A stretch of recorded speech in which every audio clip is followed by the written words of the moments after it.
હોસ્ટની સેવા આપી શકું. તમે એડ્રેસ કરજો. ખૂબ ખૂબ સ્વાગત છે આપ સૌનું ઇસ્કોન મેંગલુરુ શ્રી શ્રી રાધા ગોવિંદ મંદિર તરફથી ચાલતા ભક્તિ શાસ્ત્રીના આ કોર્સમાં, જેમાં આપણે બીજા અધ્યાયની ચર્ચાઓમાં આગળ વધી રહ્યા છીએ. શરૂઆત કરશું ભગવાન શ્રી શ્રી રાધા ગોવિંદજીના ચરણોમાં ખૂબ ભાવપૂર્વક પ્રેમપૂર્વકની પ્રાર્થના મંગલાચરણથી શરૂઆત કરશું. श्री श्री राधा गोविंद भगवान की जय, श्री श्री गौर निताई की जय, श्रील प्रभुपाद की जय। ओम अज्ञानतिमिरान्धस्य ज्ञानाञ्जन शलाकया चक्षुरुन्मिलितं येन तस्मै श्री गुरुवे नमः। श्री चैतन्य मनोभीष्टं स्थापितं येन भूतले स्वयं रूप कदा मह्यं ददाति स्वपदान्तिकम्।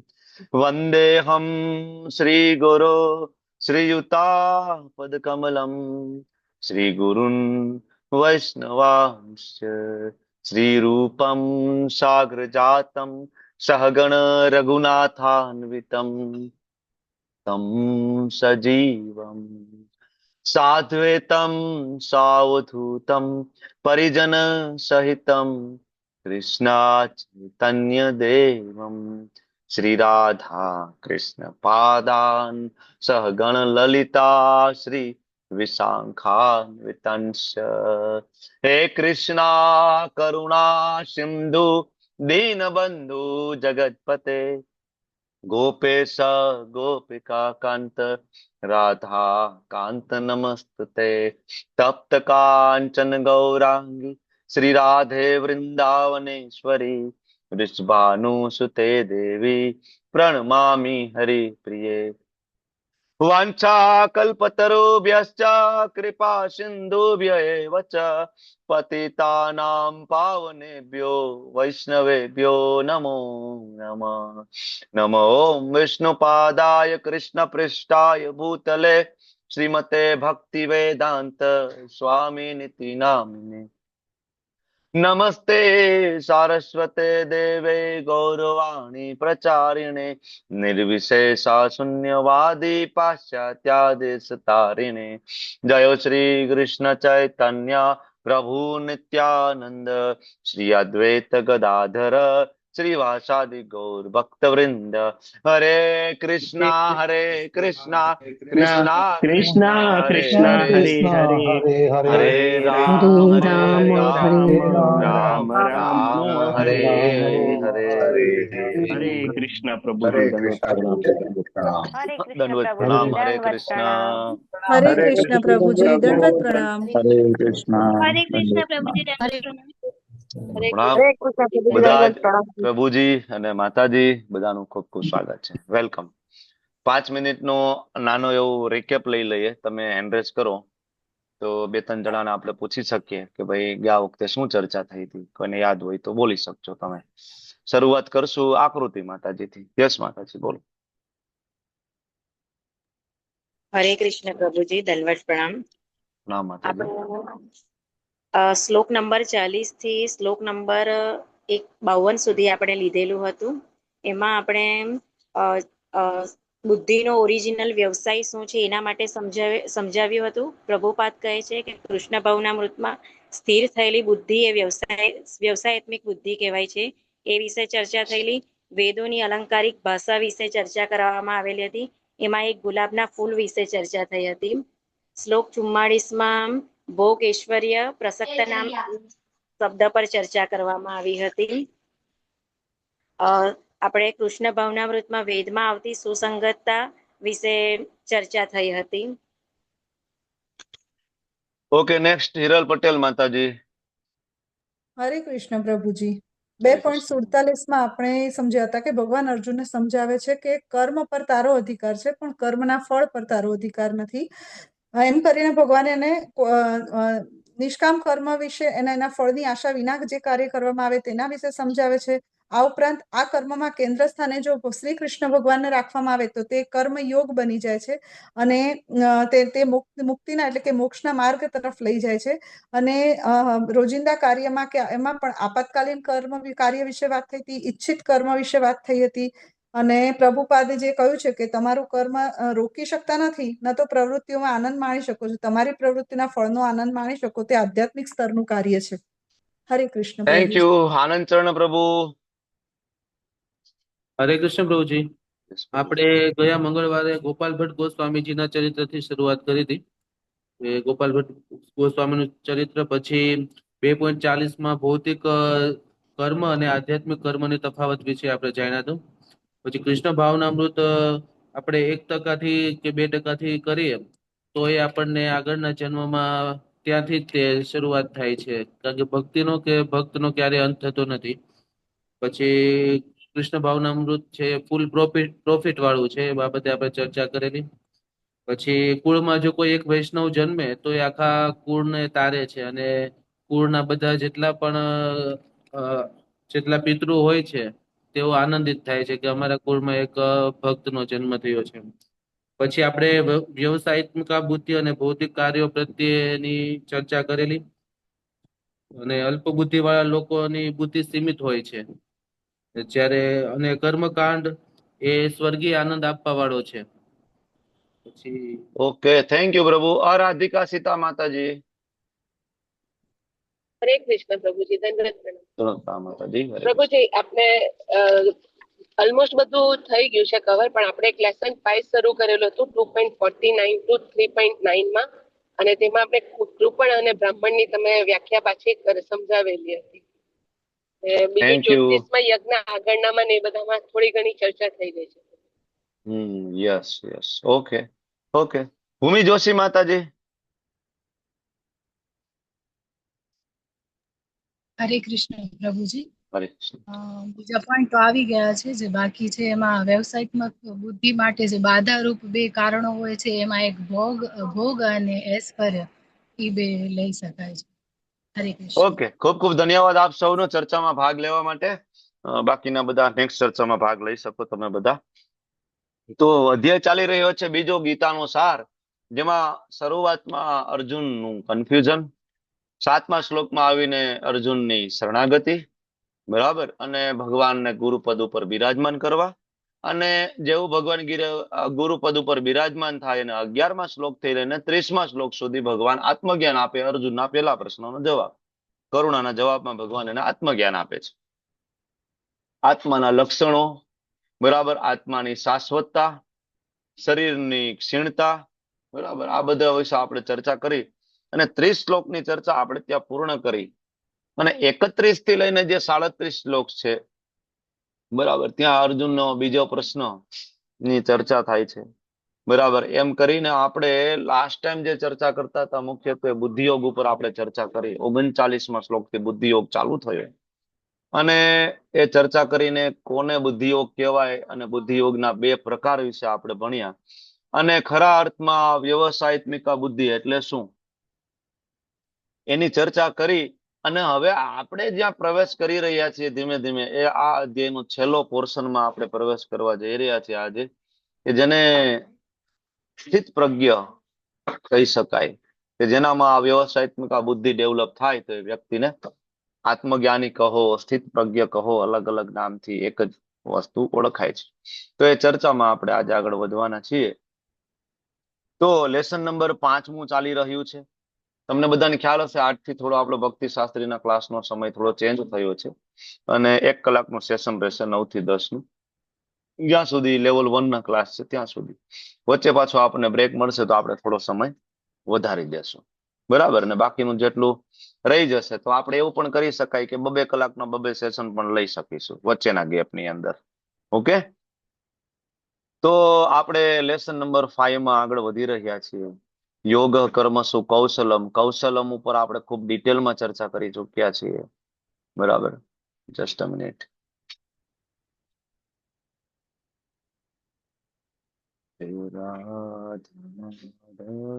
Okay, yes, 2.49. પછી યસ, યોગ કર્મસુ કૌશલમ. અને આપણે અત્યારે પહોંચ્યા છીએ 52મો શ્લોક બરાબર છે ને?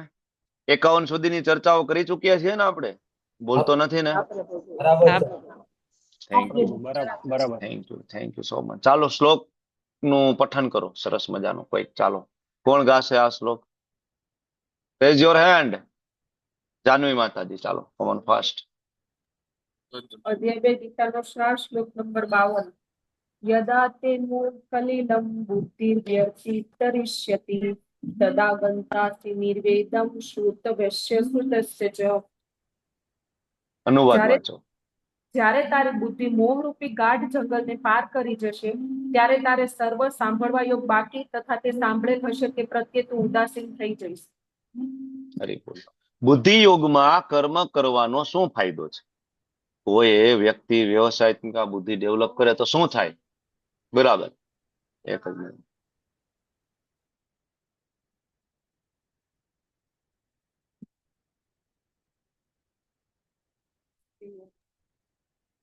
ઓકે, ક્લાસ પતી જાય પછી તારું હાર્મોનિયમ ચાલુ કરજે પાછું.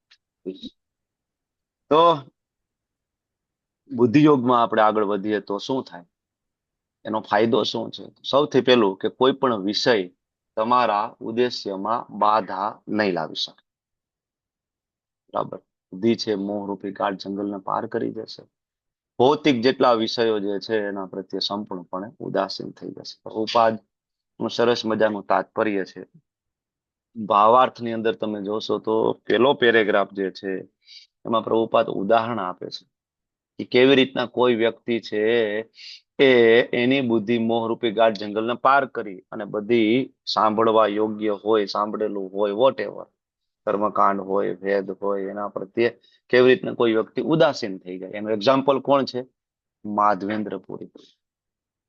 તમે લોકો લેવલ 1 ના ક્લાસ એટેન્ડ કરતા હશો. લેવલ 1 માં માધવેન્દ્રપુરીજીની કથા છે. મહાત્મા અસ્તુ મામ પાર્થ દેવીમ પ્રકૃતિમાં આશ્રિત વાળો જે શ્લોક છે એ મહાત્મા કોને કહેવાય? ત્યારે આપણે શ્રીપાદ માધવેન્દ્રપુરીજી છે એમના વિશે ચર્ચા કરીએ છીએ. બરાબર, તો પેલા પેરેગ્રાફની અંદર માધવેન્દ્રપુરીજીનું એક્ઝામ્પલ. બીજો પેરેગ્રાફ છે એમાં શરૂઆતમાં પ્રભુપાદ સમજાવે છે કોના માટે કર્મકાંડ જરૂરી છે. અહીં એક્ઝામ્પલ આપ્યું છે. બરાબર, તો એનો મતલબ એવો કે આપણે કર્મકાંડની બધી પદ્ધતિઓ બંધ કરી દેવાની. એટલે પ્રભુપાદ બીજા પેરેગ્રાફના એ વિષયને સમજાવે છે કોના માટે કર્મકાંડ જરૂરી છે, કોના માટે કર્મકાંડ જરૂરી નથી. આ બે વિષય ઉપર પ્રભુપાદ ચર્ચા કરે છે. બરાબર, તો આ જે શ્લોક આપણને સમજાવે છે કે કોઈ પણ કારણ હશે પણ ભગવત ભક્તિમાંથી એ વ્યક્તિ વિચલિત થાય નહીં. જ્યારે એની વ્યક્તિ વ્યવસાયિક બુદ્ધિ એને ડેવલપ થઈ હોય તો આવું જ્ઞાન એને જ્યારે પ્રાપ્ત થશે તો એ વ્યક્તિ કર્મકાંડ પ્રત્યે ઉદાસીન થઈ જાય. બરાબર, અને એના અનુસંધાને પ્રભુપાદ જોરદાર એક્ઝામ્પલ આપે છે માધવેન્દ્રપુરી જેવું. હવે અહીંયા જે તમે ભાવાર્થ વાંચશો તો માધવેન્દ્રપુરીજી કે છે કે હે મારી ત્રિકાળ સંધ્યાની પ્રાર્થનાઓ, તમારો જય થાવો. હે સ્નાન, તમને નમસ્કાર. હે દેવો પિતૃઓ, હવે મને આપ સર્વ માટે તર્પણ કરવાની મારી અસમર્થતા માટે કૃપા કરીને મને ક્ષમા આપો. હવે તો હું જ્યાં જ્યાં બેસું છું ત્યાં યદુકુળના મહાન વંશજ કોણ? કંસના શત્રુ નું સ્મરણ કરું છું. અને આ રીતે સર્વ પાપમય બંધનમાંથી હું મુક્ત થઈ જાઉં છું. મને લાગે છે આટલું પૂરતું છે. માધવેન્દ્રપુરી એમ કે છે કે હવે મારે એ ત્રિકાળ સંધ્યાઓ કરવાની જરૂર નથી, મારે હવે સ્નાન કરવાની જરૂર નથી. પણ તમે ઇસ્કોનની અંદર જાઓ તો બ્રાહ્મણ દીક્ષા જયારે તમને આપવામાં આવે ત્યારે તમારે ત્રિકાળ સંધ્યા કરવાની હોય. તમારે દિવસમાં 3 વખત ગાયત્રી તો કરવાની હોય છે. છેલ્લો શ્લોક શું છે મંગલા આરતીનો? બોલો. યશ્ય પ્રસાદાત ભગવત પ્રસાદો ભગવત પ્રસાદો યસ્ય પ્રસાદાન ગતિપુતો ધ્યાયસ્તુ વંશસ્ય યશ સંધ્યમ વંદે ધ્યાયસ્તુ વંશસ્ય યશ સંધ્યમ. મને સરસ મજાનું એક્ઝામ્પલ યાદ આવે છે. હિઝ હોલીનેસ ગોપાલ કૃષ્ણ ગોસ્વામી મહારાજ. મહારાજ જ્યાં પણ હોય, જ્યાં પણ યાત્રામાં હોય, વોટેવર ગમે ત્યાં હોય, મહારાજનો એક નિયમ હતો, દિવસમાં 3 વખત સંસાર દાવા મહારાજ જતા. આપણે રોજ સવારમાં ગઈએ, મહારાજ દિવસમાં 3 વાર સંસાર દાવા ગયા.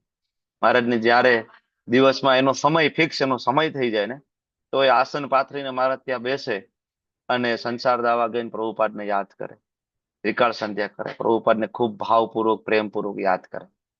આપણે 3 વખત આપણા ગુરુને યાદ કરવા જોઈએ.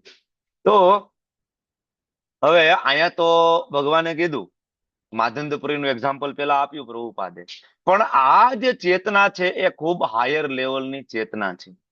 આપણે ત્યાં ઇમિટેટ કરવાની જરૂર નથી, કોપી કેટ કરવાની જરૂર નથી કે મારે હું આ બધી વસ્તુથી પરે છું, મારે હવે મંગલા આરતીમાં ઉઠવાની જરૂર નથી, બરાબર?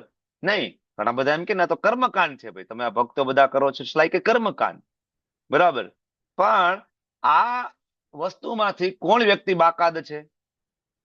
તો પ્રભુપાદ એના માટે લખે છે કે જ્યારે મનુષ્ય કૃષ્ણ ભાવના પરાયણ થઈ જાય સંપૂર્ણપણે અને ભગવાન કૃષ્ણની દિવ્ય પ્રેમા ભક્તિમાં પરોવાઈ જાય ને ત્યારે નૈમિત્તિક ધાર્મિક સિદ્ધાંતોથી ઉદાસીન બની જાય. તો શું આપણે દિવ્ય પ્રેમા ભક્તિને પ્રાપ્ત કરી છે? નથી કરી, બરાબર? એટલે આપણી જે ભક્તિ છે એને વૈધિ સાધના ભક્તિ કહેવામાં આવે છે, જેમાં વિધિપૂર્વક ભક્તિ કરવામાં આવે છે, બરાબર?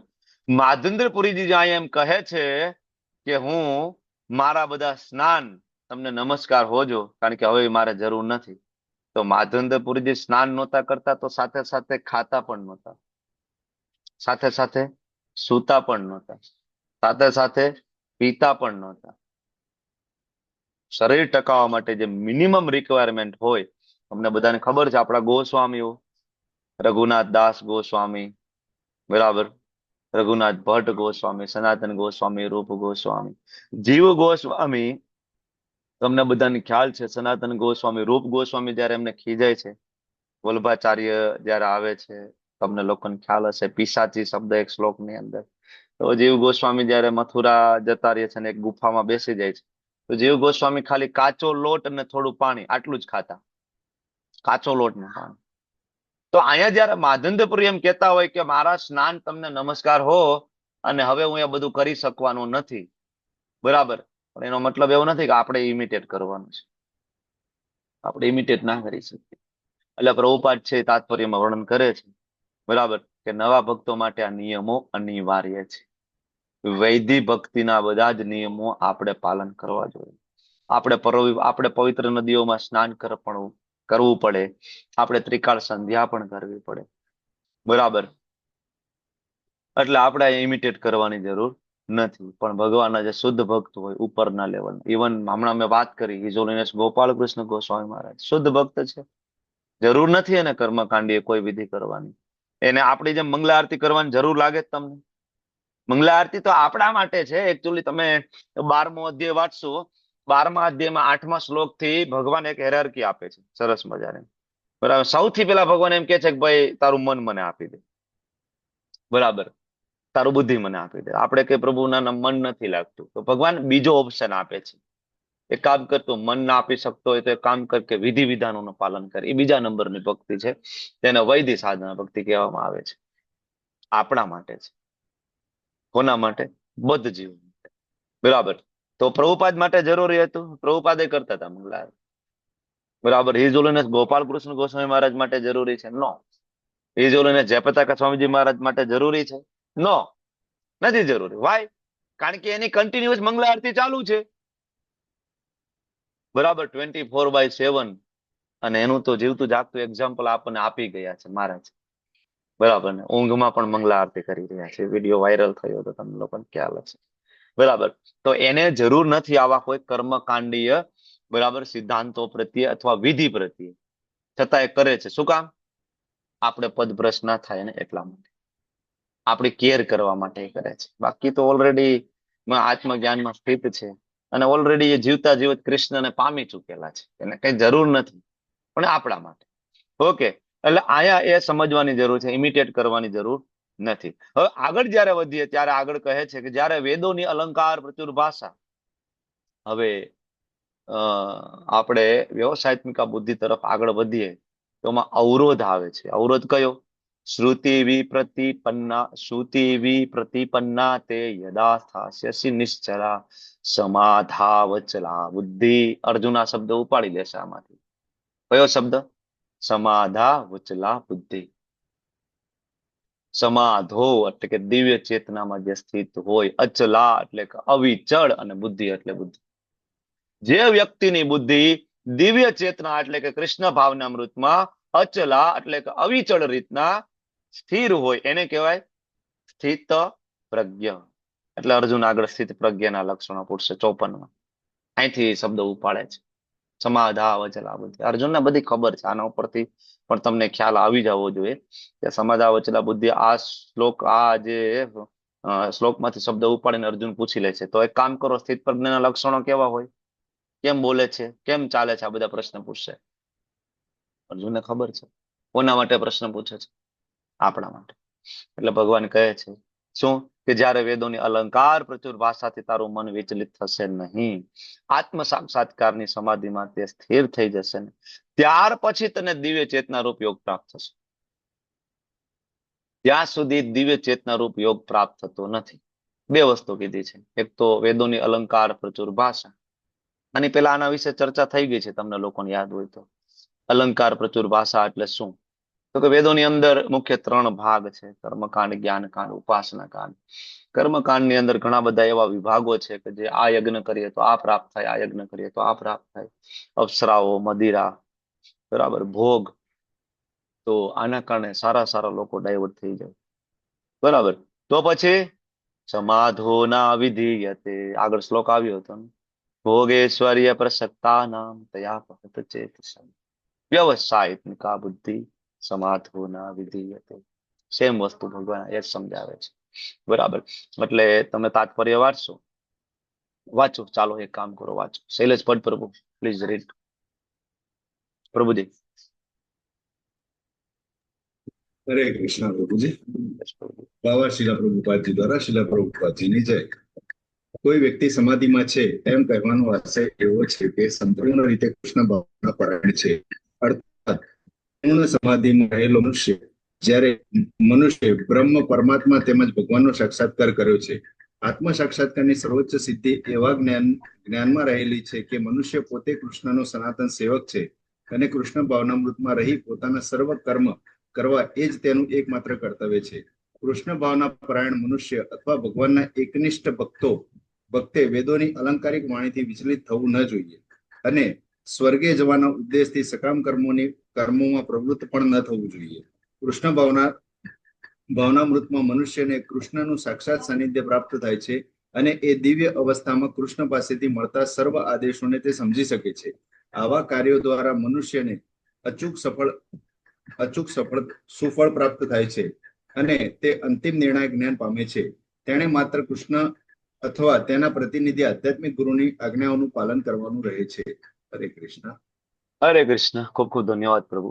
પ્રભુપાદ શરૂઆત કરે છે, સમાધિ એટલે શું? આપણે તો લેવલ 1માં, લેવલ 2માં ચર્ચા કરી ગયા, 6થા અધ્યાયની અંદર.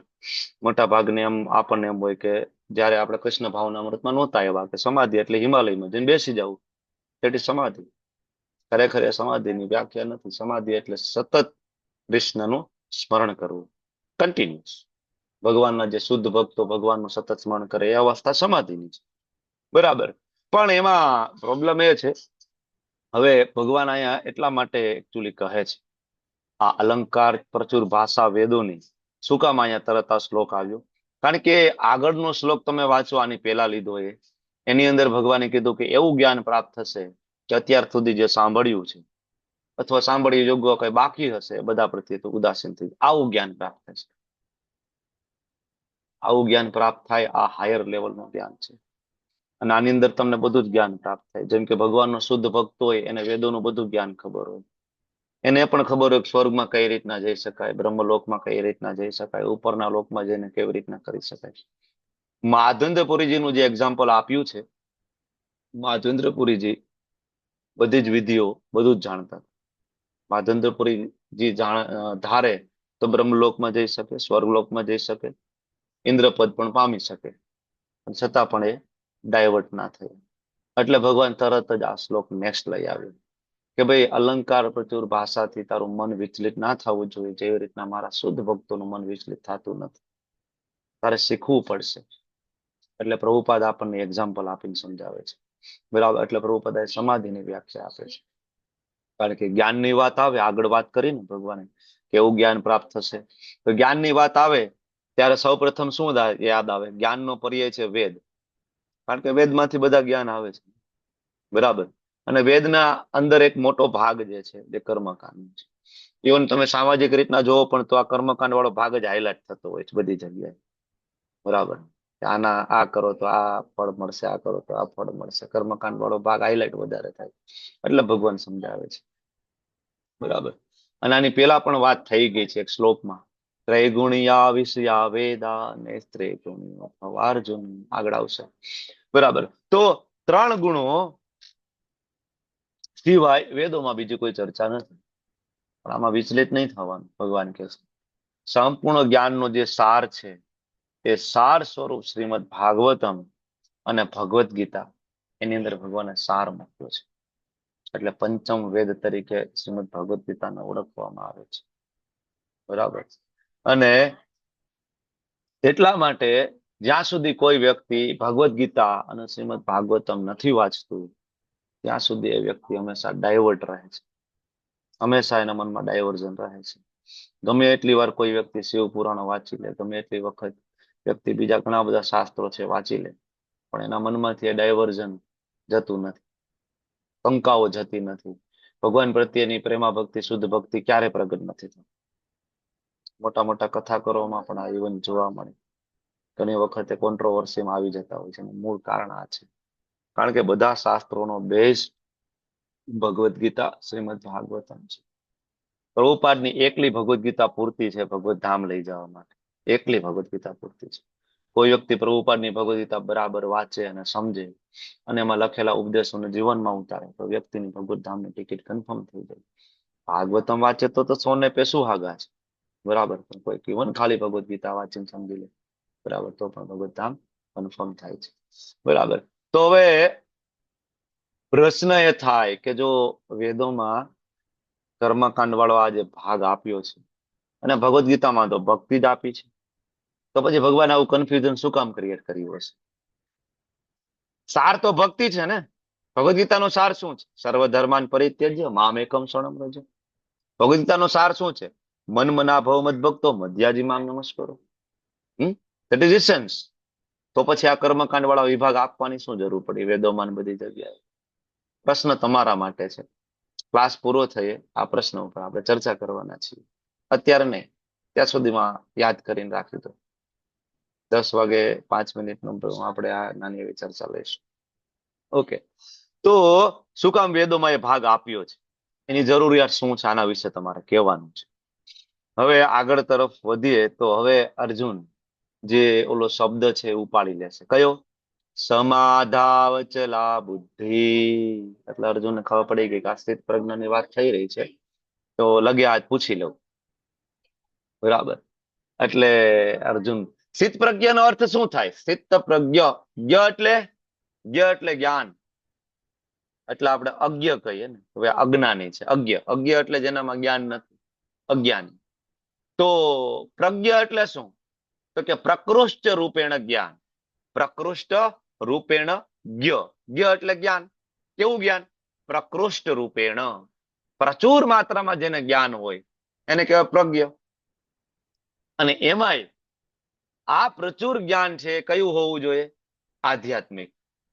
જ્યારે કોઈનામાં પ્રચુર માત્રામાં આધ્યાત્મિક જ્ઞાન હોય અને હંમેશા બુદ્ધિ એ જ જ્ઞાનમાં સ્થિર રહેતી હોય તો એને કહેવાય સ્થિત પ્રજ્ઞ. સ્થિત પ્રજ્ઞની વ્યાખ્યા છે. બરાબર. જ્ઞ એટલે જ્ઞાન, એટલે પ્રકૃષ્ટ રૂપેણ, પ્રચુર માત્રામાં. બરાબર. ને સ્થિત એટલે કે એ આધ્યાત્મિક જ્ઞાનમાં સ્થિર હોવું જોઈએ. બરાબર. જેને કહેવાય વ્યવસાયિક આ બુદ્ધિ. બરાબર. જે વ્યક્તિ બિલકુલ વિચલિત ના થાય, સતત એ જ્ઞાનમાં સ્થિર રહે, કોઈ પણ પરિસ્થિતિમાં એની બુદ્ધિ ભ્રષ્ટ ના થાય કે વિચલિત ના થાય, બરાબર, તો એને કહેવાય સ્થિત પ્રજ્ઞ. સરળ શબ્દમાં કહી તો આત્મ સાક્ષાત્કાર જેને થઈ ગયો હોય એ વ્યક્તિ. બરાબર. એટલે કૃષ્ણ અર્જુનને કહે છે કે એ રીતના કાર્ય કરો હે અર્જુન કે કર્મ બંધન ના થાય. યોગ કર્મસુ કૌશલમ, કે યુદ્ધ પણ લડાઈ જાય અને પાપ પણ ના લાગે, ઘાસ પણ નીકળી જાય અને આંગળી પણ ના કપાય. યાદ આવ્યું ને કુસા ઘાસ વાળું એક્ઝામ્પલ? કૌશલમ કુસા, મૂળ સાથે એ ઘાસ જોઈએ બ્રાહ્મણોને વિધિ કરવા માટે. તો એવી રીતના ખેંચવું પડે કે મૂળ પણ આવે, બરાબર, ઘાસ વચ્ચેથી પણ ના તૂટે અને આંગળી પણ ના કપાય. આવું એક્સપર્ટીઝ હોય, બરાબર, તો એને કહેવાય કૌશલમ. ભગવાન અર્જુનને કહે છે કે અર્જુન એવી રીતના યુદ્ધ કરવાનું, લડાઈ પણ થઈ જાય, પાપ પણ ના લાગે એ રીતના કર. અર્જુન કે કન્સેપ્ટ તો બહુ સારો છે, કરવા જેવું ખરું, યુદ્ધ પણ લડાઈ જઈને પાપે ના લાગે, પણ જેટલું બોલવું એટલું કરવું સરળ નથી લાગતું. તો એક કામ કરો ને ભગવાન, એવા લોકોના લક્ષણો વિશે કહો કે જે આ રીતે આ બુદ્ધિ યોગમાં કામ કરે છે ઓલરેડી. તો એના એક્ઝામ્પલ આપો, એના લક્ષણો સમજાવો. એટલે અર્જુન આ શ્લોકમાં પૂછી લે છે, કારણ કે લક્ષણો જોડીને પુરુષને મળશું રૂબરૂ, એની પાસેથી ડાયરેક્ટ ગાઈડન્સ લઈ શકાય. અર્જુન આપણા માટે પૂછી રહ્યા છે કે તમને ને મને ખબર પડે કે કોનો સંગ કરવાનો છે આપણે, કોને શુદ્ધ ભક્ત કહેવાય, બરાબર, કોને સ્થિત પ્રજ્ઞ કહેવાય, બરાબર. તો એટલે અર્જુન કહે છે તો એવા વ્યક્તિના લક્ષણો આપો ને, જેથી અમે એનો આશરો લઈ શકીએ, બરાબર, અમે એને ઓળખી શકીએ. બાકી તો ભવિષ્યમાં કોઈ પણ આવશે મારા જેવો વ્યક્તિ, ભાઈ હું સ્થિત પ્રજ્ઞ છું, હું આત્મજ્ઞાની છું. એટલે અર્જુન કે કામ કરો ને પ્રભુ, તમે કહી દો, બરાબર. એટલે અર્જુન સમાધા વચલા બુદ્ધિ આ વાક્ય ઉપાડી અને ભગવાનને કહે છે પ્રભુ તમે કહી દો. ત્યારે અર્જુન પૂછે છે સ્થિત પ્રજ્ઞ કા ભાષા, એની ભાષા કઈ હોય? સમાધિસ્ય કેશવ, કે જે સમાધિમાં સ્થિર હોય, સ્થિત પ્રજ્ઞ. સ્થિત દીહિ કિમ પ્રભાસેત, કિમ પ્રભાસેત, કેવી રીતના બોલે છે? કિમ આસિત, કેવી રીતના બેસે છે? વ્રજેત કિમ, કેવી રીતના ચાલે છે? અર્જુન ભગવાનને પ્રશ્ન પૂછે છે, ભગવાન કા ભાષા, કેવી રીતના બોલે છે, એની ભાષા કેવી છે, લક્ષણો કયા છે, કેવી રીતના બેસે છે, કેવી રીતના ચાલે છે. શ્રી પ્રભુપાદજી આ શ્લોકના તાત્પર્યમાં સરસ મજાના એક્ઝામ્પલ આપે છે, 1, 2 ને 3 એક્ઝામ્પલ આપે છે. એક્ઝામ્પલ હમણાં આપણે લઈએ, બરાબર. તો આ શ્લોકની અંદર અર્જુન ભગવાનને 4 પ્રશ્ન પૂછે છે. કયા કયા 4 પ્રશ્ન છે? તો કે કા ભાષા, પ્રશ્ન તો આપણે સરળ લાગે, કા ભાષા એટલે કઈ ભાષા? એટલે સ્થિત પ્રજ્ઞ વાળો વ્યક્તિ ઇંગ્લિશ બોલે છે, હિન્દી બોલે છે, મરાઠી બોલે છે? આવો પ્રશ્ન છે અર્જુનનો? નો, આવો પ્રશ્ન નથી. આનો જવાબ આપશે 2.55, કા ભાષા. તમારે લખવું હોય તો લખતા જાતો સાથે સાથે. બીજો પ્રશ્ન છે અર્જુનનો, કિમ પ્રભાસેત, કેવી રીતના બોલે છે? એનો ઉત્તર છે આગળ 2.56 અને 57. કિમ આસિત, કેવી રીતના બેસે છે? પગ ઉપર પગ ચડાવીને બેસે છે, લાંબા પગ કરીને બેસે છે? આવો પ્રશ્ન છે? નો, બરાબર. સમજશું આપણે 2. આસિત નો 58 થી લઈને 63 શ્લોક. અને વ્રજેત કિમ, કેવી રીતના ચાલે છે? કેવી રીતના ચાલે છે એટલે કેટવોક કરે છે, બરાબર? ના, આવો પ્રશ્ન નથી અર્જુન, બરાબર. 64 થી લઈને 72 શ્લોક છે એને રિલેટેડ છે. સમજવાની કોશિશ કરી તો સમજાય આપણને. પ્રશ્ન જેટલા સરળ દેખાય એટલા સરળ પ્રશ્ન છે નહીં. બોલો ને ડોક્ટર દીપ્તિ માતાજી. કૃષ્ણ પ્રભુજી, પહેલો સવાલ છે એના રેફરન્સમાં તમે કયા શ્લોક નંબર કીધા? મારે 2.55, કા ભાષા 2.55, કિમ પ્રભાસેત 56, 57, કિમ આસિત 58 થી લઈને ઓલમોસ્ટ 63 શ્લોક સુધી, અને વ્રજેત કિમ 64 થી લઈને 72 શ્લોક સુધી આ ચર્ચા છે, બરાબર. હવે મૂળ અર્જુનના 5 પ્રશ્ન હતા આ ભગવદ ગીતાની શરૂઆતમાં. કયા કયા 5 પ્રશ્ન?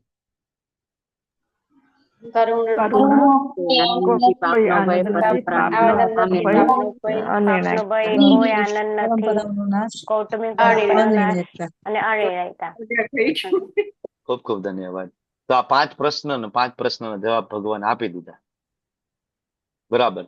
એટલે અર્જુન છે એ નવા પ્રશ્ન લઈને આવ્યા છે, બરાબર.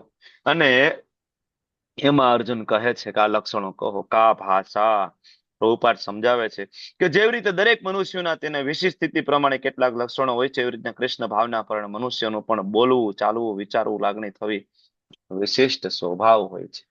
પેલું ઉદાહરણ પ્રભુપાદ આપે છે શ્રીમંત મનુષ્યનું. તમને જોઈને ખબર પડી જાય શ્રીમંત મનુષ્ય હોય, એની હાલવા ચાલવાની ઢબ, એનો એટીટ્યુડ ખબર પડી જાય ને. રોગી માણસને જોવો તો ખબર પડી જાય ને કે આ બીમાર છે. એની હાલવા ચાલવાની ઢબ, એના ફેસ એક્સપ્રેશન ખબર પડી જાય ને. બીજું એક્ઝામ્પલ. ત્રીજું વિદ્વાન મનુષ્ય. વિદ્વાન મનુષ્ય છે, ખબર પડી જાય કે આ વ્યક્તિ વિદ્વાન છે. તો પ્રભુપાદ સમજાવે છે કે સૌથી મહત્વનું છે કેવી રીતના બોલે છે.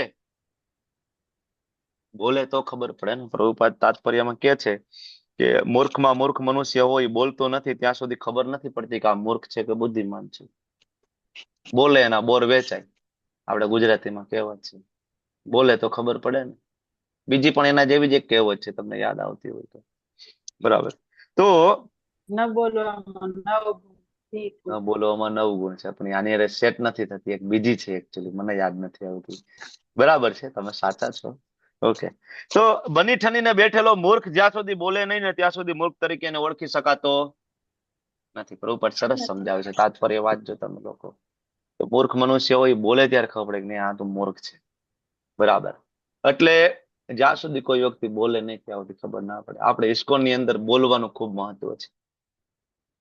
સ્વયં ભગવાન ચૈતન્ય મહાપ્રભુએ કહ્યું કે બધા ગુરુ બનો, જેટલું આવડે તેટલું, કારણ કે તમે લોકો જપ કરો છો.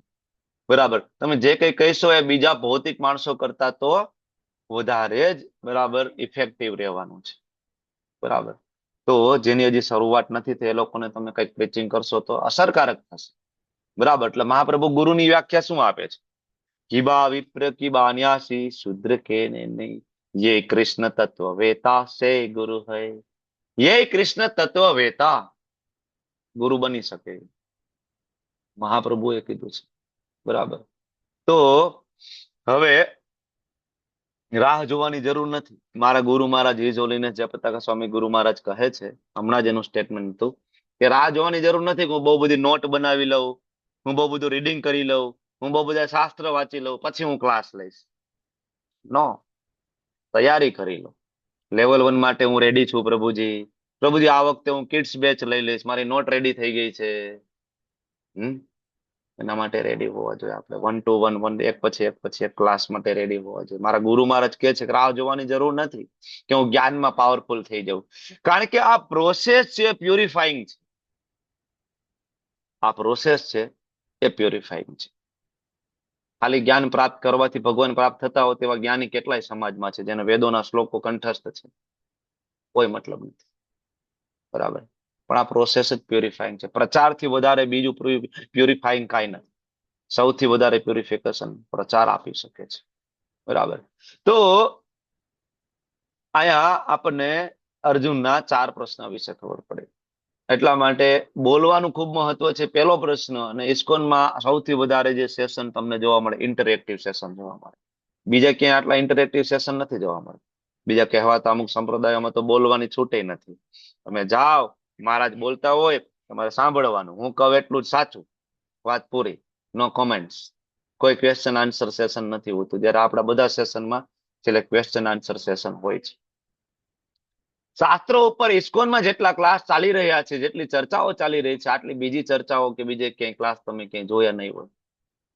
ક્યાંય નથી આટલા ક્લાસ થતા, આટલી ચર્ચાઓ. ઇસ્કોનના દરેક ટેમ્પલમાં એવરી ડે ચર્ચા ચાલતી હોય છે, એવરી ડે. એનું આ કારણ છે કે જ્યાં સુધી તમે ચર્ચા નહીં કરો તો ખબર કેમ પડશે. બરાબર.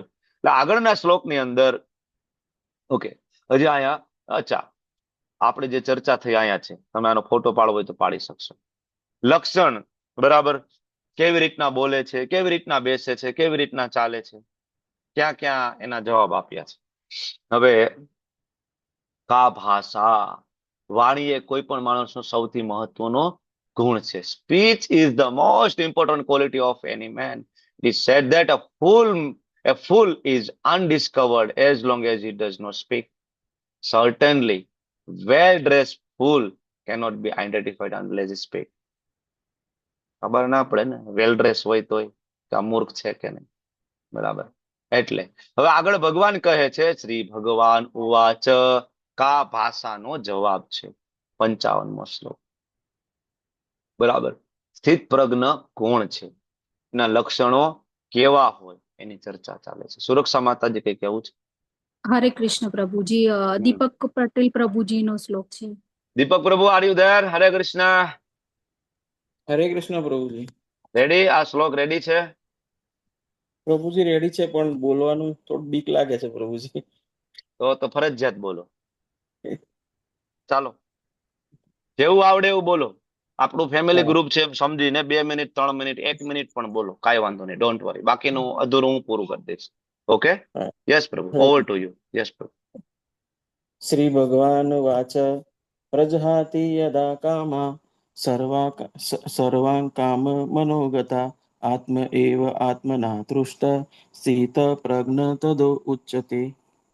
અનુવાદ: પૂર્ણ પુરુષોત્તમ પરમેશ્વર બોલ્યા, હે પાર્થ, મનુષ્ય જ્યારે મનમાં ઉદ્ભવતી ઇન્દ્રિય તૃપ્તિની સર્વ કામનાઓનો પરિત્યાગ કરે છે અને જ્યારે આ પ્રમાણે વિશુદ્ધ થયેલો તેનું મન આત્મામાં જ સંતોષ પ્રાપ્ત કરે છે, ત્યારે તે વિશુદ્ધ દિવ્ય ચેતનામાં રહેલો સ્થિત પ્રજ્ઞ કહેવાય છે.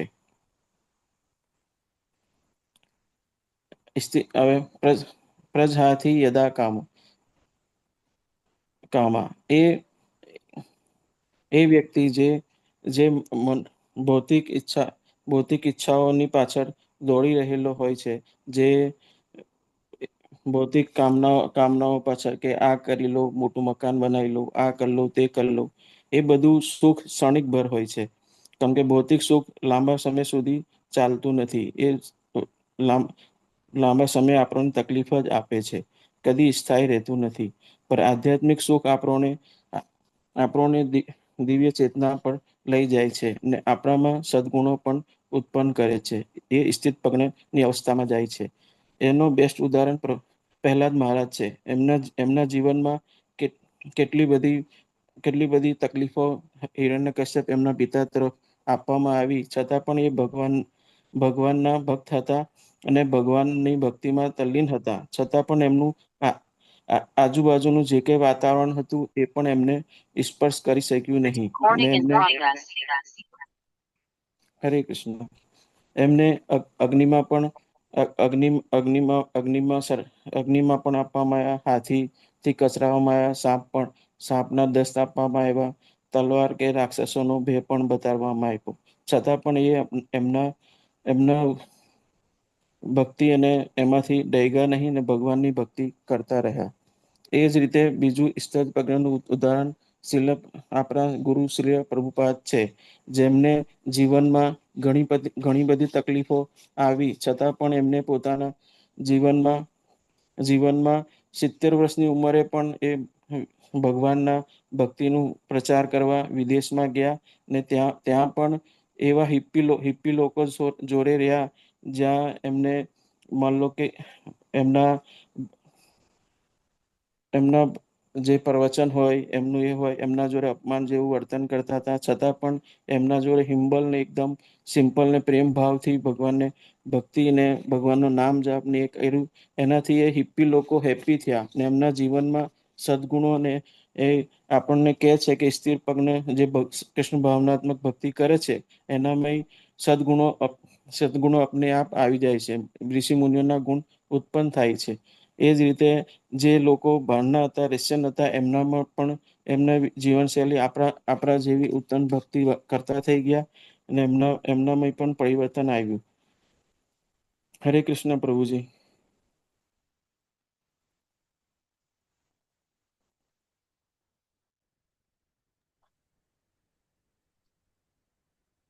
હરે કૃષ્ણ પ્રભુ, થેન્ક યુ. હરે બોલ. ખૂબ ખૂબ ધન્યવાદ પ્રભુ, ખૂબ સરસ પ્રભુ. ઘણા બધા એક્ઝામ્પલ સાથે. મારો અવાજ આવે છે ને તમને લોકોને? Thank you. યસ પ્રભુજી, થેન્ક યુ સો મચ. ખૂબ સરસ પ્રયત્ન હતો પ્રભુ, ખૂબ સરસ, થેન્ક યુ. તો આ જે શ્લોક છે, પ્રજહાતિ યદા કામાન એટલે ઇન્દ્રિય તૃપ્તિની ઈચ્છાઓ, સર્વાન પાર્થ મનોગતાત મનમાં ઉપજેલી, આત્મન્યેવાત્મના તુષ્ટ આત્મની એટલે આત્માની શુદ્ધ અવસ્થામાં એવ નક્કી, બરાબર. સ્થિત પ્રજ્ઞ તદ ઉચ્યતે. સ્થિત પ્રજ્ઞ કોને કહેવાય? વ્યાખ્યા આપી છે. 3 વસ્તુ છે આની અંદર, લક્ષણો સ્થિત પ્રજ્ઞાના. કયા 3 છે? પહેલું, ભૌતિક ઇન્દ્રિયની સર્વ કામનાનો પરિત્યાગ. પહેલું. બીજું, મન આત્મામાં જ સંતોષ પામે, એટલે મન સતત કૃષ્ણમાં લાગે. ત્રીજું, દિવ્ય ચેતનાને પ્રાપ્ત, એટલે કે આત્મારામ. બહાર કે આનંદ શોધવા જવાની જરૂર નથી, કારણ કે મન સતત કૃષ્ણમાં લાગેલું છે. જિજ્ઞાસા માતાજી બોલો ને. હરે કૃષ્ણ પ્રભુજી, પ્રણામ. તમને સ્પોટલાઇટ કરજો ને પ્રભુજી, તમે દેખાતા નથી. એવું છે? Okay, now clear? Thank you. તો ભૌતિક ઇન્દ્રિયની સર્વ કામનાનો પરિત્યાગ, બીજું મનનો આત્મામાં જ સંતોષ પામવું, અને ત્રીજું દિવ્ય ચેતનાને પ્રાપ્ત થવું. આ ગુણ કેવી રીતના વિકસિત કરી શકાય? Is it easy? શું આ સહેલું છે?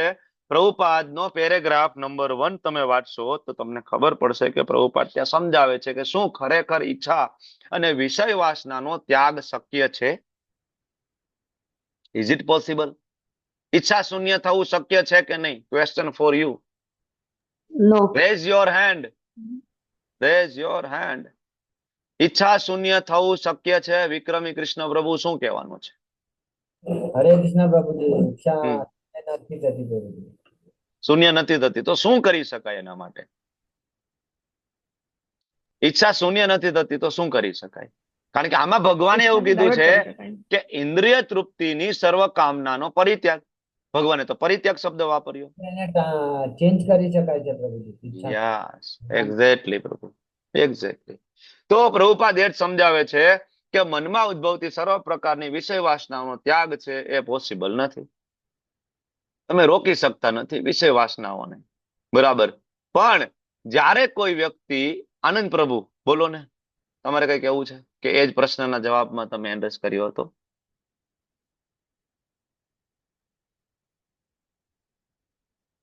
ઓકે, ઓકે, નો પ્રોબ્લેમ.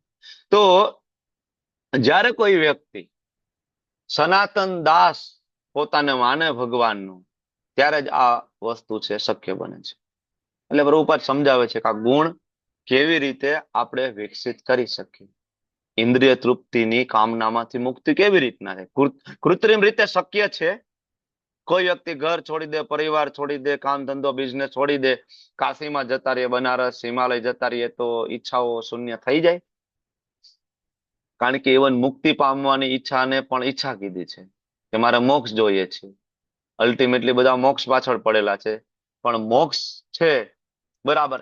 મોક્ષ પામવાની જે ઈચ્છા જે છે એને પિશાચીને કીધું છે. અને આ બાબતે તો સંવાદ ચૈતન્ય ચરિતામૃતમાં આવે, તમને લોકોને ખ્યાલ છે. હમણાં આપણે વાત કરતા હતા શ્રીપાદ જીવ ગોસ્વામીજી. રૂપ ગોસ્વામી જયારે લખ્યું અને શ્રીપાદ વલ્ભાચાર્ય જયારે આવ્યા, તો એમાં એ શબ્દ કીધો કે ભાઈ પિશાચીની જે શબ્દ જે છે એ આ શ્લોકની અંદર બરાબર નથી લાગતો, બરાબર. અને રૂપ ગોસ્વામી એ માન્ય રાખ્યું, પણ જીવ ગોસ્વામી અને એમની સાથે 5 કે 6 દિવસ સુધી ચર્ચા થઈ શ્રીપાદ વલ્ભાચાર્ય સાથે, વલ્લભ ભટ્ટ, બરાબર. અને પછી એ કન્વિન્સ થયા વલ્ભાચાર્ય કે નહીં નહીં, જીવ ગોસ્વામીની વાત સાચી છે. અહીંયા મુક્તિ ને પિશાચીની નથી કીધી, પણ મુક્તિ પ્રાપ્ત કરવાની જે ઈચ્છા છે એને શું કીધું છે? પિશાચીની. તો બધું છોડીને મુક્તિ પ્રાપ્ત કરવાની ઈચ્છા છે ને, એ પણ ઈચ્છા છે. તો કૃત્રિમ રીતે શક્ય નથી. ધેટ ઇઝ ઇમ્પોસિબલ, બરાબર. એ માત્ર ને માત્ર એક જ રસ્તેથી થઈ શકે કે બધી ઈચ્છાઓને કૃષ્ણમાં ડાયવર્ટ કરી શકે.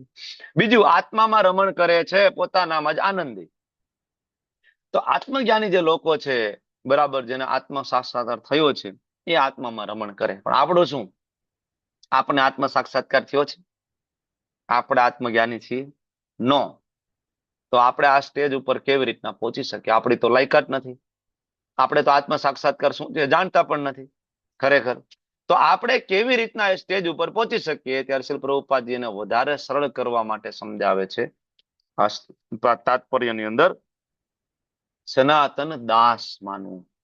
પ્રભુપાદ સરળ કરીને સમજાવે છે કે જ્યારે કોઈ વ્યક્તિ ચિંતન કરે છે કે હું કૃષ્ણનો દાસ છું, હું સેવક છું, હું સેવિકા છું, આટલું પણ કોઈ કરે ને, બરાબર, ઘણા બધા ભક્તો જો ઘણા બધા વૈષ્ણવોની સેવા કરતા હોય, મંદિરમાં સેવા કરતા હોય, ખૂબ પ્રસન્ન હોય, ખૂબ ખુશ હોય. સેલરી મળે છે? નો. મળે છે સેલરી? નો. છતાં ખૂબ પ્રસન્ન હોય, ખૂબ ખુશ હોય. વાય?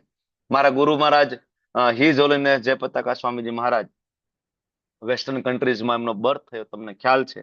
શરૂમાં એ મળ્યા, હિઝ હોલીનેસ જયાનંદ પ્રભુને સૌ પ્રથમ મળ્યા. રથ બનાવવાની સેવા મારા ગુરુ મહારાજને મળી હતી, બરાબર. અને જયારે શરૂઆતમાં ટેમ્પલ જોઈન કર્યું મારા ગુરુ મહારાજે, તો તમને ખબર છે કે શરૂઆતમાં ટેમ્પલ રન કરવા માટે પણ પૈસા નહોતા. તો બધા ભક્તો, ઇવન મારા ગુરુ મહારાજ એક રેસ્ટોરન્ટમાં એઝ અ વેઇટર તરીકે જોબ કરતા.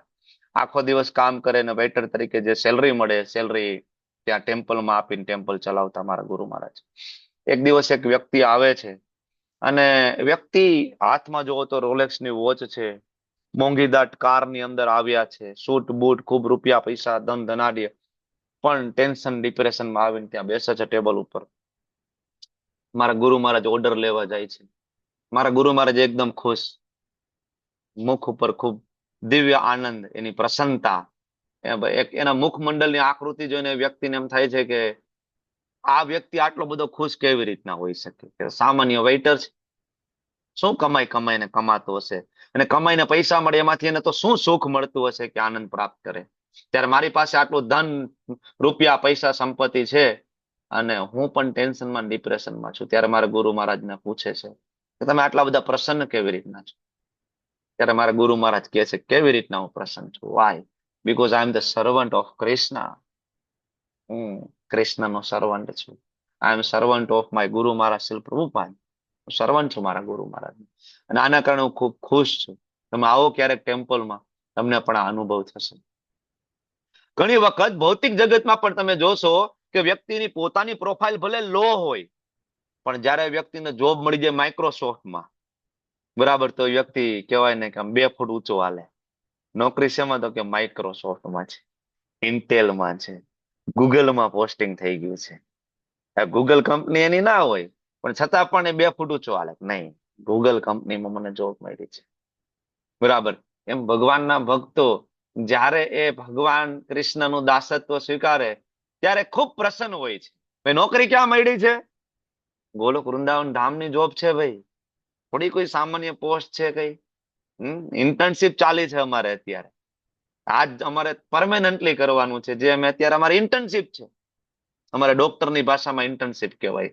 5.5 વર્ષ પૂરા થાય MBBS ના, પછી 1 વર્ષનો પીરિયડ છે, 4.5 વર્ષ પૂરા થાય, 1 વર્ષનો પીરિયડ ઇન્ટર્નશીપ નો આવે, ટ્રેનિંગ, સાદી ભાષામાં ટ્રેનિંગ, બરાબર. તો કેટલો સરસ મોકો મળ્યો છે, બરાબર. એનાથી વ્યક્તિ હંમેશા પ્રસન્ન હોય. એટલે પ્રભુપાદે સમજાવવા માંગે છે, જ્યારે કોઈ વ્યક્તિ પોતાની જાતને કૃષ્ણનો સનાતન દાસ તરીકે સ્વીકારે છે, જ્યારે વ્યક્તિને પોતાના સ્વરૂપની ખબર પડી જાય છે ને, બરાબર, ત્યારે એ વ્યક્તિ આત્મ સાક્ષાત્કારની વ્યાખ્યાને આત્મસાત કરી લે છે.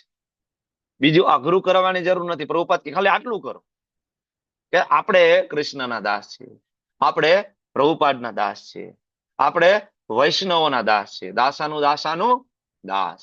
અને એ સેવા જયારે આપને પ્રાપ્ત થાય છે, બરાબર, ને ખરેખર જો શુદ્ધ હૃદય સેવા આપણે કરીએ ત્યારે એની અંદર અપાર પ્રશંસા આપણને પ્રાપ્ત થાય છે, પ્રસન્નતા પ્રાપ્ત થાય છે, બરાબર. અને એ જે સ્થિતિ છે, સ્થિત પ્રજ્ઞાની સ્થિતિ છે. તો બહુ અઘરું નથી, પ્રભુપાદ આપને સરળ કરીને આપે છે, બરાબર. હવે આ થઈ ગયું કા ભાષા, કેવી રીતના બોલે છે. ભાઈ કૃષ્ણ સિવાય એની પાસે કોઈ ચર્ચા નથી, બરાબર. હવે આગળ છે કિમ પ્રભાસેત, એટલે કે બરાબર કે પ્રોવોકિંગ જે સિચ્યુએશન છે, બરાબર, એમાં એનો રિસ્પોન્સ કેવો છે? દુઃખે સ્વ ઉદ્વિગ્ન મના, સુખે સુવિગત સ્પૃહ, વિતરાગ ભય ક્રોધ, સ્થિત ધીર મુનિ ઉચ્યતે. કોને સ્થિત પ્રજ્ઞ કહેવાય? ભગવાન બીજા લક્ષણો લઈ આવ્યા. જે મનુષ્ય ત્રિવિધ સંતાપોમાં પણ મનમાં વિચલિત થતો નથી. ત્રિવિધ સંતાપ, કયા ત્રિતાપ છે? કયા ત્રિતાપ છે? Rays your hand. ત્રિતાપ કયા કયા? બોલો બોલો બોલો. કૃષ્ણદેવ માતાજી ત્રિતાપ કયા છે? હરે કૃષ્ણ પ્રભુજી. આધિદૈવિક, આધિભૌતિક ને આધ્યાત્મિક. આ ત્રિતાપ જે છે, આ ત્રિવિધ સંતાપ છે, એમાં પણ વ્યક્તિ વિચલિત ના થાય, સુખ પામીને રાજી ના થાય, અને જે આસક્તિ, ભય અને ક્રોધથી મુક્ત છે એને કહેવાય સ્થિત પ્રજ્ઞ. બરાબર. પ્રભુપાદનો જે ભાવાર્થ છે તો વાંચશો તો પ્રભુપાદ શરૂઆત કરે છે મુનિની વ્યાખ્યા આપવાથી. કારણ કે અહીંયા સ્થિત ધીહ મુનિ ઉચ્યતે. ખરેખર મુનિ કોને કહેવાય? મુનિ ઘણા બધા પ્રકારના હોય. મુનિ એટલે, મુનિ શબ્દનો અર્થ તો પ્રભુપાદ સમજાવે છે કે ભાઈ માનસિક તર્ક વિતર્કો દ્વારા વિવિધ, બરાબર, એકાબીજાના જે નિર્ણયો જે છે, વિક્ષેપ એકાબીજા ઉપર દોડતા હોય, જેને વિતંડા કહેવાય છે. બરાબર. અને એક નિર્ણય ઉપર આવી શકતા નથી. દરેક મુનિનો પોતાનો અલગ અલગ મત હોય છે. જેમ કે મુનિ તો ચારવાકને કહેવાય છે, ખબર છે ને? આપણે ચારવાક મુનિનું એક્ઝામ્પલ લીધું હતું. ચારવાકની ફિલોસોફી શું છે? તો કે ભાઈ દેવું કરો ને ઘી પીવો. આ ફિલોસોફી છે. બરાબર. કે ભાઈ આ શરીર છે ત્યાં સુધી મજા કરી લ્યો. શરીર, બરાબર, શરીરનું પૂરું થઈ ગયું પછી કઈ છે નહીં. તો મુનિ તો આને કીધા છે. એટલે પ્રભુપાદ મુનિની વ્યાખ્યા પેલા ક્લિયર કરવા માંગે છે. કારણ કે પ્રભુપાદ અહીંયા ભગવાને કીધું કે સ્થિત ધી મુનિ ઉચ્યતે, આને મુનિ કહેવાય. પણ અહીંયા સ્થિત ધીહ મુનિ એટલે કયા પ્રકારના મુનિ? એટલે પ્રભુપાદ ત્યાં ક્લેરિટી આપે છે કે મુનિ એવો હોવો જોઈએ, બરાબર, કે જે કૃષ્ણ ભાવના પરાયણ હોય અને એના અલ્ટિમેટ જે કન્ક્લુઝન હોય એ કૃષ્ણ હોય, એને મુનિ કહેવાય. કયા મુનિ? વાસુદેવ સર્વમિતિ સ મહાત્મા સુદુર્લભ. પ્રભુપાદે શ્લોક ત્યાં કોટ કરે છે. આ મુનિ છે. બહુનામ જન્મનામ અંતે જ્ઞાનવાન મામ પ્રપદ્યન્તે વાસુદેવ સર્વમિતિ સ મહાત્મા સુદુર્લભ. ધેટ ઇઝ મુનિ. બરાબર. આ પ્રભુપાદ ત્યાં વ્યાખ્યા આપે છે. તો આ જે શ્લોક જે છે કેવી રીતના બોલે છે? મતલબ પ્રોવોકિંગ સિચ્યુએશનમાં ડીલ કેવી રીતના કરે છે, એનું રિએક્શન કેવું છે? બરાબર. ગમે એટલી ભગવદ ગીતાની સારી સારી ચર્ચા કરતા હોય, બધું બરાબર છે. નવી કાર લઈને નીકળ્યા હોય, બરાબર, હજી બ્રાન્ડ ન્યુ છોડાવી હોય, અને હાઈવે ઉપર ગયા, બજારમાં ગયા, અને પાછળથી કોઈ, બરાબર, ત્યાંથી કોઈ બાઇક વાળો આવે છે, ઝૂમ ઝૂમ ઝૂમ કરીને પાછળ, બરાબર, બમ્પરમાં મોટો બધો ડેન્ટ આપે છે, અને પછી તમારો દરવાજો ખુલે અને જે મોઢામાંથી નીકળે એટલે સમજવું કે તમે કેટલું ભગવદ ગીતાને શીખ્યા છે, ઇન્ક્લુડિંગ મી. આ જયારે હું તમે કહું છું, મતલબ હું મારી જાતને કહી રહ્યો છું. આ હું જે ઇમ્પ્લિમેન્ટ કરવાનું કહી રહ્યો છું, હું મારી જાતને કહી રહ્યો છું. તમે સમજો. બરાબર. તો ઇન્ક્લુડિંગ મી, કેટલી ભગવદ ગીતા શીખ્યા છે, શું શીખ્યા છે તરત ખબર પડી જાય, ઓન ધ સ્પોટ. કારનો દરવાજો ખુલે ને પાછળ જઈને શું શ્લોક મોઢામાંથી નીકળે ખબર પડી જાય. શ્લોક તો ઘણા બધા આવડતા હોય, સ્થિત પ્રજ્ઞાના લક્ષણો બધું આવડતું હોય, શોખ. બરાબર. એટલા માટે અહીંયા એ પ્રશ્નનો જવાબ ભગવાન આપે છે. સુખ પામીને રાજી થતો નથી. ત્રિવિધ તાપ આવે તો પણ વિચલિત ના થાય ને. દુઃખે સ્વ ઉદ્વિગ્ન મનાહા, દુઃખમાં ઉદ્વિગ્ન ના થાય. સુખે શું વિગત સ્પૃહ, સુખમાં સ્પૃહા ના થાય, છકી ના જાય. બરાબર. અને આ વસ્તુ જયારે થાય, દુઃખે શું ઉદ્વિગ્ન મના, સુખે શું વિગત સ્પૃહ, તો એ વ્યક્તિ ત્રણ વસ્તુ ઉપર વિજય પ્રાપ્ત કરે છે. કયા ત્રણ? રાગ, ભય અને ક્રોધ. વિત એટલે એનાથી છુટકારો મેળવી લે છે, મુક્તિ મેળવી લે છે. કોનાથી? રાગ, એટેચમેન્ટ, આસક્તિ, ભય અને ક્રોધ. આ ત્રણ વસ્તુથી. આ સાંભળીને એવું લાગે ખરેખર આવો કોઈ વ્યક્તિ હશે ખરા? આવું લાગે ને, ભગવદ ગીતાની અંદર આપણું આવ્યું હોય ત્યારે આવો કોઈ વ્યક્તિ હશે? બરાબર. આવા આત્મજ્ઞાન વ્યક્તિ કોઈ થઈ ગયા છે? પણ આવા વ્યક્તિઓ કઈ બધે દેખાતા ના હોય કે રોડ ઉપર જાવ તમને 5 આત્મજ્ઞાની મળી જાય, કે બજારમાં જાવ બીજા 15 તમને મળી જાય. એવું તો છે નહીં. બહુ નામ જન્મ નામ અંતે જ્ઞાનવાન મામ પ્રપદ્યન્તે. હજારો કરોડો જન્મ થાય તો એક વ્યક્તિ નીકળે છે કે જે ચિત્ત પ્રજ્ઞ હોય. બરાબર. મારા ગુરુ મહારાજ હિઝોલીન જયપ્રતાપ સ્વામીજી મહારાજ એક વખત ફ્રાન્સ થી રિટર્ન આવતા હતા, એરપોર્ટ ઉપર એક વ્યક્તિએ એના ગળા ઉપર છરી મારી દીધી. લોહીનો ઢગલો થઈ રહ્યો છે, ગળા ઉપર છરી મારી દીધી. મહારાજનો હાથ આમ છે. બરાબર. અને મહારાજને ચિંતા છે કે વ્યક્તિએ છરી મારી છે તો મારા ડિસાઇપલ બધા પાછળ છે અને મારે નહીં તો સારું. મહારાજને ચિંતા એ છે.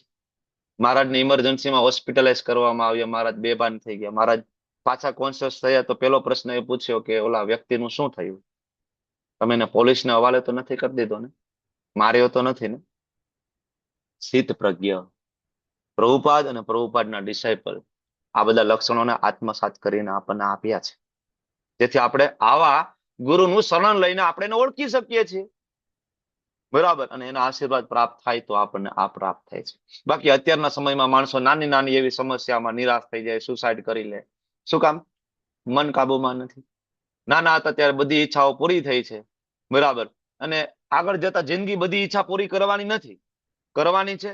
તમારી બધી ઈચ્છા પૂરી થઈ નહીં થાય, મારી થઈ નહીં થાય, ઘણી બધી ઈચ્છાઓને મારી નાખવી પડતી હોય છે, બરાબર. પણ હવે જેમ વધારે છોકરાઓને વધારે પેમ્પર કરીએ એમ આગળ જતા એ છોકરો વધારે ડિપ્રેશનમાં જાય. અત્યારે સુસાઇડના કેસ વધતા જાય છે. બાકી સુવિધાઓ તો પેલા કરતા વધી છે. અત્યારે સામાન્ય માણસ પાસે ફોન છે, મોબાઈલ છે, ટીવી છે, બરાબર, ટ્રાવેલિંગ કરી રહ્યો છે, ફરવા જઈ રહ્યો છે, એસી છે, સુવિધાઓની કોઈ કમી નથી. મન નબળું છે, બરાબર, એટલે લોકો સુસાઇડ કરી રહ્યા છે, કમજોર છે, નિરાશ જલ્દી થાય છે. પહેલાના જમાનામાં તમે જોવો, આપણા બાપ દાદાના સમયમાં ગમે તેટલી મોટી ખુશી હોય તો દેખાડો નહોતા કરતા. પાર્ટી, ચીલ, કેક, હોટલ.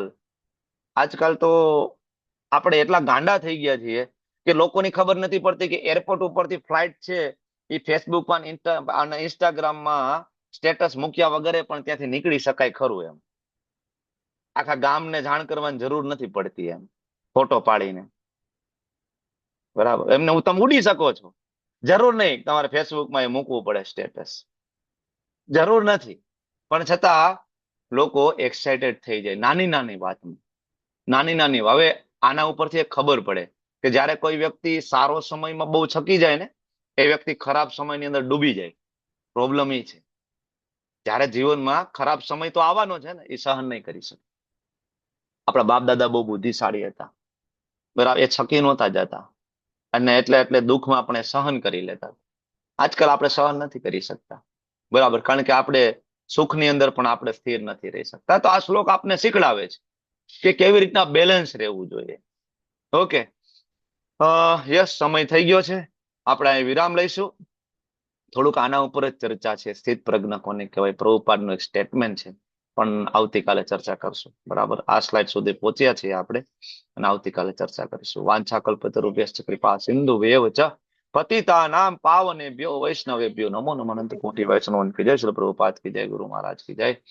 હરે કૃષ્ણ કૃષ્ણ કૃષ્ણ હરે હરે, હરે રામ રામ રામ હરે હરે. ખૂબ ખૂબ ધન્યવાદ.